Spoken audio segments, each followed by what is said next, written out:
Hello friends, warm greetings from Eklavya Academy. Today we are going to see about the rule of inference in discrete structures in NTA NET paper 2 computer science. So here they are given the definition for rule of inference. An argument in propositional logic is a sequence of propositions. All but the final proposition in the argument are called premises and the final proposition is called the conclusion. An argument is valid if the truth of all its premises implies that the conclusion is true. Okay. இங்கே என்ன சொல்லியிருக்காங்க அப்படின்னு சொல்லி பார்த்தீங்கன்னா proportional logic அப்படின்னாலே it's a sequence of ப்ரொபோசிஷன்ஸ்னு சொல்லிட்டாங்க. So நிறைய proposition sequence இருக்கும்போது ஃபைனல் ப்ரொபோசிஷன் மட்டும் தான் நம்ம என்ன சொல்கிறோம் அப்படின்னா கன்க்ளூஷன்னு சொல்கிறோம். அதர் தேன் ஃபைனல் ப்ரொபோசிஷன் நம்ம மற்றதெல்லாம் என்ன சொல்லுவோம் அப்படின்னா ப்ரிமிசஸ்னு சொல்லுவோம். ஓகேங்களா. தென் ஒரு ஆர்குமெண்ட் எப்போ வேலிடாக இருக்கும் அப்படின்னா ப்ரிமிசஸ் வந்து அதோட ட்ரூத் வேல்யூ கன்க்ளூஷன் ட்ரூன்னு எப்போ வந்து இம்ப்ளை பண்ணுதோ அப்போ தான் வந்து உங்களுக்கு எப்படி இருக்குன்னா ஆர்குமெண்ட் வேலிடாக இருக்கும். ஓகேங்களா. இப்போது நம்ம ரூல் ஆஃப் இன்ஃபரன்ஸில் ஃபஸ்ட் ஒன் பார்ப்போம். ஃபஸ்ட் ஒன் வந்து பார்த்திங்கன்னா உங்களுக்கு மாடஸ் போனன்ட்ஸ். ஸோ இந்த மாடஸ் போனன்ட்ஸில் பார்த்திங்கன்னா நம்ம ஆல்ரெடி சொன்னோம் என்ன ரூல் ஆஃப் இன்ஃபரன்சஸில் சீக்வன்ஸ் ஆஃப் ப்ரப்போசிஷன்ஸ் வரும் அப்படின்னு சொல்லிட்டு அதில் லாஸ்ட் ஒன்னை மட்டும் தான் கன்க்ளூஷன்னு சொல்லுவோம் அப்படின்னு. எஸ், லாஸ்ட் ஒன் மட்டும் கன்க்ளூஷன். ஸோ இதெல்லாமே ப்ரிமிசஸ். நான் இதை ப்ரிமிஸ் 1ன்னு எடுத்துக்கிறேன், இதை ப்ரிமிஸ் 2ன்னு எடுத்துக்கிறேன். ஓகேங்களா. ஸோ என்னோடய ஃபஸ்ட்டு ப்ரிமிஸ் வந்து எப்படின்னா Pன்னு இருக்குது. செகண்ட் ப்ரிமிஸ் எப்படி இருக்குன்னா P இம்ப்ளைஸ் Qன்னு இருக்குது. தென் இந்த ஃபார்மேட்டில் இருக்கும் போது என்னோடய கன்க்ளூஷன் எப்படி இருக்கும் அப்படின்னா Qன்னு இருக்கும். ஸோ இந்த ஃபார்மேட்டை தான் நம்ம என்ன சொல்கிறோம் அப்படின்னா மாடஸ் போனன்ட்ஸ் அப்படின்னு சொல்லி சொல்கிறோம். இப்போ இதுக்கு ஒரு எக்ஸாம்பிள் பார்ப்போம். ஸோ எக்ஸாம்பிளில் வந்து என்ன கேட்டிருக்காங்க அப்படின்னா state which rule of inference is the basis of the following argument. ஓகேங்களா. அதில் if you have a password then you can log on to Facebook. You have a password therefore you can log on to Facebook. So ஒரு sentence கொடுத்துருக்காங்க. அப்போது இதில் என்ன rule of inference use பண்ணியிருக்காங்கங்கிறத நம்ம find பண்ணணும். So அப்போது first நான் என்ன பண்ணுறேன் அப்படின்னா இது என்ன மாடலில் இருக்குதுன்னு கெஸ் பண்ணுறேன். இப்போது இஃப் அப்படின்னு வந்தாலே இம்ப்ளைஸ் தான். அப்போது நம்ம முன்னாடி மாடஸ் போனன்ட்ஸ் போட்டோம். P implies Q, therefore Qன்னு சொல்லிட்டு போட்டோம். ஓகேங்களா. இப்போது if வச்சு வரதுனால P implies Q இந்த statement if you have a password then you can log on to Facebook அப்படிங்கிறது. இப்போது you have a password Pன்னு வச்சுக்கோங்க, you can log on to Facebookங்கிறத Qன்னு வச்சுக்கோங்க. ஓகேங்களா. அடுத்தது பாருங்கள், அடுத்த ப்ரெமிஸ் என்ன கொடுத்துருக்காங்க அப்படின்னா யூ ஹாவ் ஏ பாஸ்வேர்டுன்னு கொடுத்துருக்காங்க. ஆல்ரெடி யூ ஹாவ் ஏ பாஸ்வேர்டுக்கு நம்ம பிங்கிற வேல்யூ அசைன் பண்ணியிருக்கோம். ஓகே, அப்போ இங்கேயும் அதை நம்ம பின்னு வச்சுக்கிறோம். சரிங்களா. Therefore you can log on to ஃபேஸ்புக்னு இருக்குது. அப்போ பாருங்கள், first statement if you have a password then you can log on to Facebook அப்படிங்கிறது P implies Q மாதிரி இருக்குது. யூ ஹாவ் ஏ பாஸ்வேர்ட் அப்படிங்கிறது P மாதிரி இருக்குது. தேர்ஃபோர் கன்க்ளூஷன் நமக்கு என்ன வரும் அப்படின்னா Qன்னு வரும். ஸோ Q வந்து என்னது உங்களுக்கு you can log on to Facebook. So அதுதான் உங்களுக்கு கன்க்ளூஷனில் வந்திருக்கு. ஓகேங்களா. அப்போது ஒரு ப்ரப்போசிஷன் கொடுக்குறாங்க அப்படின்னா நீங்கள் அதை ஃபுல்லாக எக்ஸாமின் பண்ணி பார்த்துட்டு என்ன ரூல் யூஸ் பண்ணியிருக்காங்கன்னு சொல்லலாம். ஸோ இங்கே என்ன ரூல் யூஸ் பண்ணியிருக்காங்கன்னா மாடஸ் போனன்ட்ஸ் வந்து யூஸ் பண்ணியிருக்காங்க. ஸோ நெக்ஸ்ட் பார்த்தீங்கன்னா நம்ம பார்க்க போகிறது மாடஸ் டோலன்ஸ். ஓகேங்களா. ஸோ மாடஸ் டோலன்ஸில் இதை நம்ம வந்து ப்ரப்போசிஷன் P1 வச்சுப்போம், இது ப்ரப்போசிஷன் P2ன்னு வச்சுக்கிறோம். திஸ் ஒன் வந்து கன்க்ளூஷன்.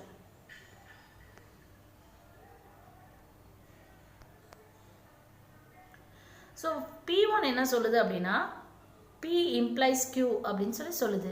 P2 என்னன்னா நெகேஷன் ஆஃப் Q. ஓகேங்களா. அப்போ கன்க்ளூஷன் நமக்கு என்ன வருதுன்னா நெகேஷன் ஆஃப் P அப்படின்னு சொல்லிட்டு வருது. ஸோ இதுக்கு ஒரு எக்ஸாம்பிள் நம்ம பார்ப்போம்.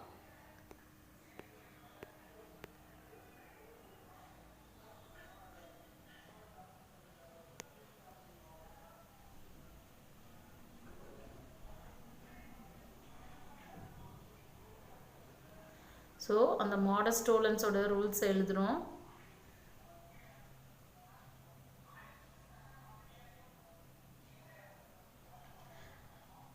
ஸோ இப்போ இதில் P implies Qங்கிறது if you have a password then you can log on to Facebook. சரிங்களா? இதில் Pங்கிறது என்னன்னா you have a password, Qங்கிறது என்னன்னா you can log on to Facebook. சரிங்களா? Next negation Q. இப்போது Qவை நெகேட் பண்ணியிருக்காங்க. நெகேஷன் மீன்ஸ் காம்ப்ளிமெண்ட் பண்ணியிருக்காங்க. you can log on to Facebook அப்படிங்கிறது உங்களுக்கு Q. இப்போ இதை நம்ம நெகேட் பண்ண என்ன பண்ணுவோம், just we add the word not. So not வந்து இதோட ஆட் பண்ணுவோம். ஸோ ஆட் பண்ணால் அது நெகேட் ஆயிரும். அப்போது நமக்கு என்ன கிடைக்குது, you cannot lock on to Facebook அப்படின்னு சொல்லி வருது. So that is negation Q. இப்போ P implies Q, நெகேஷன் Qன்னு இருக்கும் போது கன்க்ளூஷன் எப்படி இருக்கும்னா நெகேஷன் P. ஆக்சுவலி நமக்கு P என்ன இருக்குன்னு பார்த்தீங்கன்னா if you have a password, you have a passwordங்கிறது உங்களுக்கு P. இப்போ இதை நீங்கள் நெகேட் பண்ணிங்கன்னா எப்படி நெகேட் பண்ணுவீங்க, நாட் வந்து இன்க்ளூட் பண்ணுவீங்க. முன்னாடி நம்ம எப்படி Qக்கு பண்ணோமோ அதே மாதிரி. அப்போ இப்போ என்ன ஆகும்னா நமக்கு conclusion you do not have a password அப்படின்னு சொல்லிட்டு வந்துடும். அப்போது இந்த ஃபார்மேட்டில் உங்களுக்கு ஒரு ப்ரப்போசிஷன் கொடுத்துட்டு அதில் என்ன ரூல் ஆஃப் இன்ஃபரன்ஸ் யூஸ் பண்ணியிருக்காங்கன்னு கேட்டாங்கன்னா you can easily identify it is modest tolerance அப்படிங்கிறத நீங்கள் ஐடென்டிஃபை பண்ணலாம். ஏன் அப்படின்னா P implies Q, then negation Q, அதோட கன்க்ளூஷன் எப்பயுமே எப்படி இருக்குது, நெகேஷன் Pனே இருக்குது. ஓகேங்களா? ஸோ நெக்ஸ்ட் ஒன் பார்த்தீங்கன்னா ஹைப்போதெட்டிக்கல் சிலாஜிசம். ஸோ ஹைப்போதெட்டிக்கல் சிலாஜிசத்தில் பார்த்தீங்கன்னா நமக்கு first premise P implies Q அப்படின்னு வருது. செகண்ட் ப்ரிமிஸ் வந்து Q implies R அப்படின்னு வருது. அப்போ நம்ம அதோட கன்க்ளூஷன் எப்படி எழுதலாம் அப்படின்னா P implies R அப்படின்னு கன்க்ளூஷன் எழுதலாம். சரிங்களா? ஸோ இதை வச்சு நெக்ஸ்ட் எக்ஸாம்பிள் பார்ப்போம்.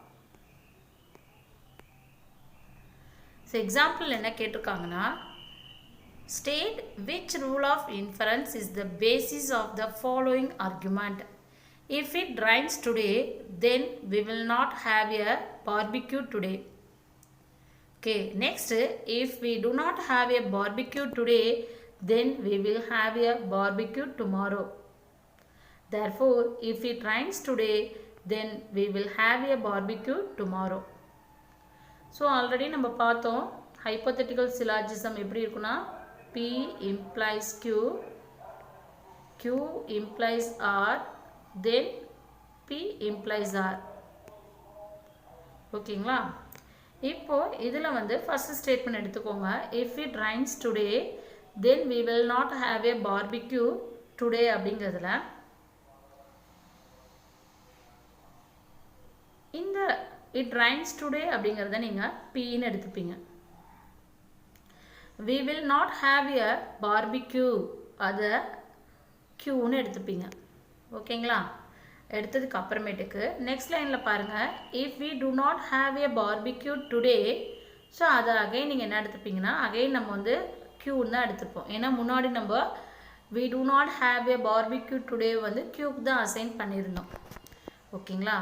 Next then we will have a barbecue tomorrow அப்படிங்கிறத நாம் Rன்னு எடுத்துப்போம். So P implies Q, then Q implies Rங்கிற ஃபார்மேட் இங்கே வந்துருச்சு. ஓகேங்களா? அப்போ நமக்கு கன்க்ளூஷன் எப்படி இருக்கணும், P implies R அப்படிங்கிறது இருக்கணும். நம்மளோட ப்ராப்ளத்தில் Pங்கிறது என்ன எடுத்தோம் அப்படின்னா it rains todayங்கிறது நம்மளோட P. நமக்கு R என்ன வேல்யூ வச்சுருக்கோம் அப்படின்னா we will have a barbecue tomorrow, அதான் நம்மளோட R வேல்யூ.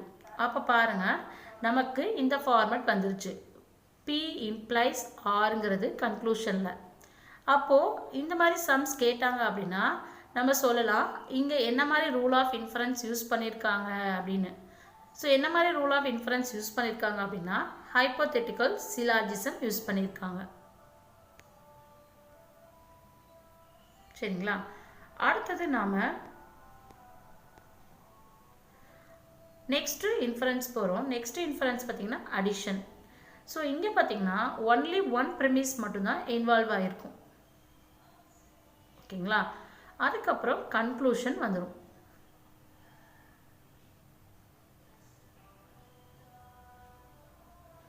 ஸோ ஒரே ஒரு ப்ரிமிஸ் இன்வால்வ் ஆகிட்டு நெக்ஸ்ட்டு கன்க்ளூஷன் வரையில் அதை அடிஷன் நம்ம சொல்வோம். இப்போ இதோட ஃபார்மேட் பார்ப்போம். என்ன கேட்டிருக்காங்க அப்படின்னா, state which rule of inference is the basis of the following argument. It is below freezing now. Therefore, it is either below freezing or raining now. அப்படின்னு. ஸோ அடிஷனுக்கு நாம் ரூல் பார்த்தோம். ரூல் பார்க்கையில் மேலே ஒரே ஒரு ப்ரிமிஸ் பி மட்டும்தான் இருந்துச்சு. கன்க்ளூஷனில் PR Q இருந்துச்சு. ஓகேங்களா? இப்போது இதில் பிங்கிறது என்ன அப்படின்னா, it is below freezing now அப்படிங்கிறது உங்களுக்கு பி. பி முடிஞ்சதுக்கப்புறம் நம்ம கன்க்ளூஷன் தான் வருது. கன்க்ளூஷனில் பார்த்திங்கன்னா P disjunction Q.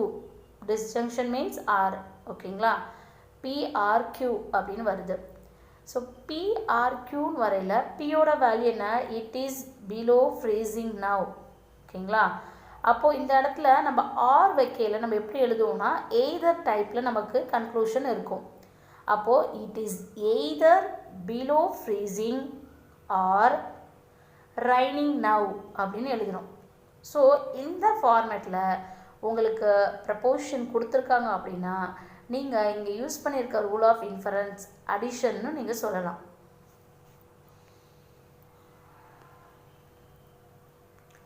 Next one பாருங்கள், சிம்பிளிஃபிகேஷன். ஸோ அங்கே வந்து அடிஷனில் வந்து ஒரே ஒரு ப்ரிமிஸ் இருந்துச்சு. அதே மாதிரி சிம்பிளிஃபிகேஷன்லேயும் ஒரே ஒரு ப்ரிமிஸ் தான் இருக்குது. கன்க்ளூஷனில் பி இருக்குது.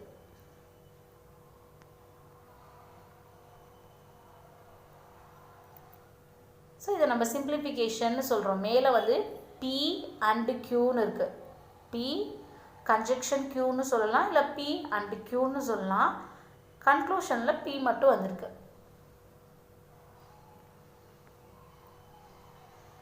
எக்ஸாம்பிள் பாருங்கள். State which rule of inference is the basis of the following argument. Statement என்ன கொடுத்துருக்காங்க அப்படின்னா, it is below freezing and raining now அப்படின்னு கொடுத்துருக்காங்க. கன்க்ளூஷன் என்ன கொடுத்துருக்காங்க அப்படின்னா, therefore it is below freezing now அப்படின்னு கொடுக்குறாங்க.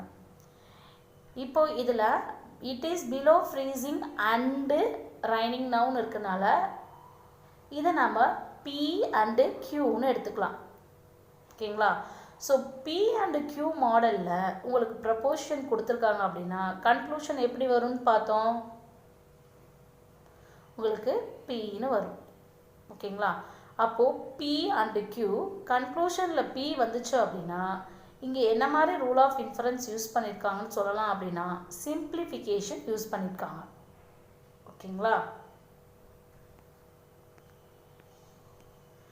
நெக்ஸ்ட் ஒன் பார்த்திங்கன்னா கன்ஜெக்ஷன். ஸோ கன்ஜெக்ஷனில் வந்து பார்த்திங்கன்னா ரெண்டு ப்ரிமிஸ் கொடுத்துருக்காங்க. Premise 1, premise 2. தென் கன்க்ளூஷனில் நம்ம P அண்டு Q சொல்லலாம், இல்லைனா P கன்ஜெக்ஷன் Q அப்படின்னு சொல்லுவோம்.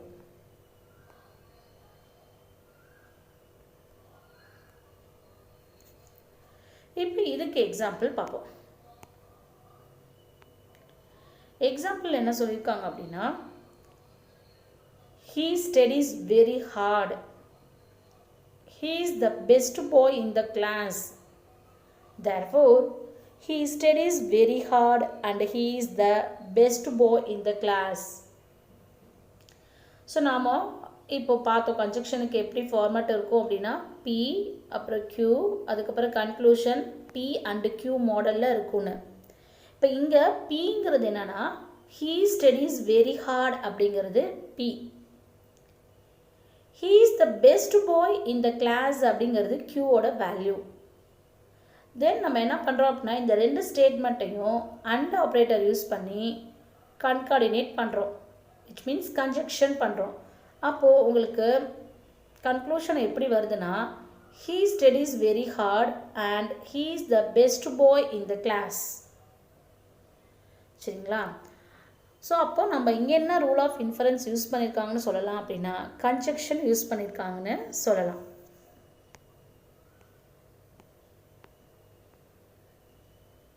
ஸோ நெக்ஸ்ட்டு பார்த்தீங்கன்னா டிஸ்ஜங்க்டிவ் சிலாஜிசம். ஸோ இதுலேயும் ரெண்டு ப்ரிமிசஸ் இருக்குது. நெகேஷன் P வந்து P1, டிஸ்ஜங்க்ஷன் Q வந்து P2, therefore conclusion வந்து Q.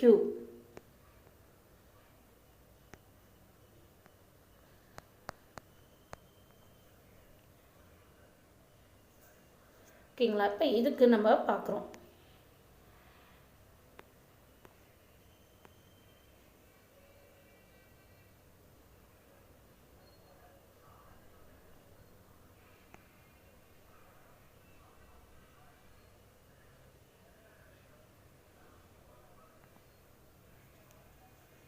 So negation P, next P டிஸ்ஜங்க்ஷன் Q வந்து நமக்கு அவுட்புட் வந்து Q அப்படின்னு சொல்லிட்டு கொடுக்குது. Output means conclusion. ஓகேங்களா?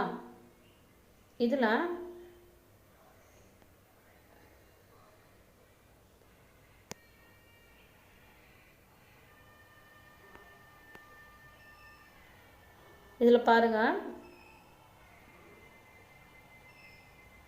the ice cream is not vanilla flavored அப்படின்னு இருக்கு. ஓகேங்களா? அதை நம்ம நெகேஷன் Pன்னு சொல்லலாம். ஏன்னா Pக்கு வந்து என்ன இருக்குன்னா வெண்ணிலா ஃப்ளேவர்டுன்னு இருக்குது. இங்கே நாட் வெண்ணிலா ஃப்ளேவர்டுன்னு இருக்கனால negation P. Next the ice cream is either vanilla flavor or chocolate flavor அப்படிங்கிறத P டிஸ்ஜங்க்ஷன் Q அப்படின்னு சொல்லலாம். ஓகேங்களா? இப்போ அதோட கன்க்ளூஷன் எப்படி வரும்னு பார்த்தோம், Qன்னு வரும்னு பார்த்தோம். அப்போது P டிஸ்ஜங்க்ஷன் Qவில் பாருங்கள், P வந்து வெனிலா ஃப்ளேவர்ட், Q வந்து என்னென்னா உங்களுக்கு சாக்லேட் ஃப்ளேவர்ட். அப்போ கன்க்ளூஷனில் என்ன வரும்னா த ஐஸ்கிரீம் இஸ் சாக்லேட் ஃப்ளேவர்ட்னு வரும். அப்போது இந்த மாதிரி சென்டென்ஸ் கொடுத்து அதில் என்ன மாதிரி ரூல் ஆஃப் இன்ஃபரன்ஸ் யூஸ் பண்ணியிருக்காங்கன்னு சொன்னால் நீங்கள் தாராளமாக சொல்லலாம் டிஸ்ஜங்க்டிவ் சிலாஜிசம் அப்படின்னு.